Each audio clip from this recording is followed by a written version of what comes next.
Hey, Beaver Bunch crew and watchers. I wanted to post a response to this wonderful, wonderful question, and I decided to do so in video form because that's more fun than typing, and I mean, it's YouTube. Like, we have video cameras, let's do it.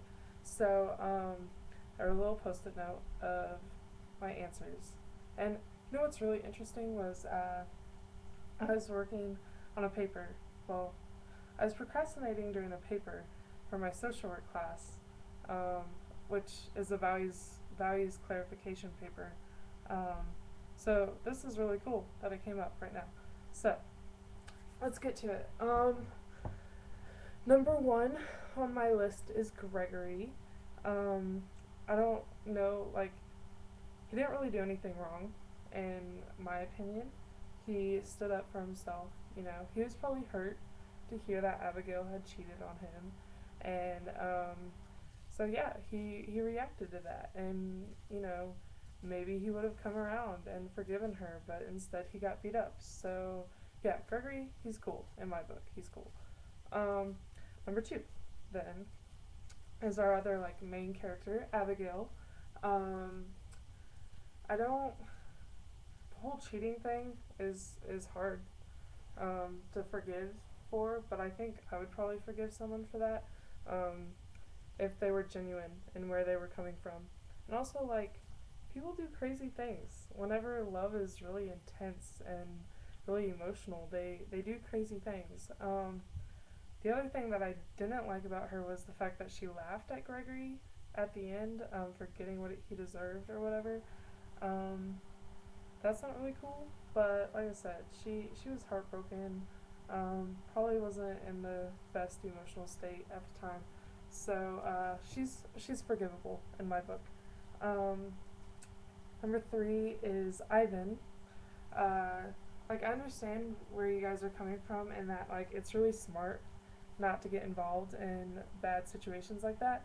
But if someone came to me and asked for help, if they were like, hey, I need you for something, I don't think I could turn them away. Unless I genuinely didn't have the time or the resources to help them out. To do nothing is, it, it's a lack of compassion, I think, on his part. So that didn't sit well with me. I already let you know that I'm a social work major, so that's probably part of it. But yeah, he didn't help, and she asked for help, and he didn't do anything. Um, okay, number four is Sinbad. Um, he really took advantage of the situation, in my opinion.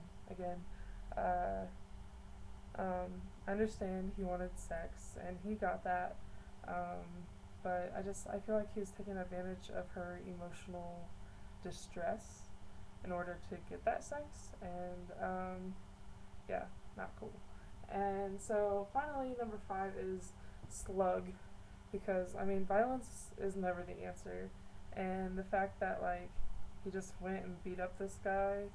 I mean, maybe he has this love for Abigail or something. I don't know, but just violence is never the answer, and that just wasn't cool. He shouldn't have. He wasn't involved. Abigail didn't ask him for help. She was just venting or whatever. So, um, yeah, those are my five. Like I said, it's really cool. I'm I'm I'm thinking I'm totally gonna use this story in my paper. That way, my social work teacher or professor can use it in the future. So, thanks to whoever posted this. It's really interesting, and I loved watching all of y'all's responses. Really cool. So, see ya.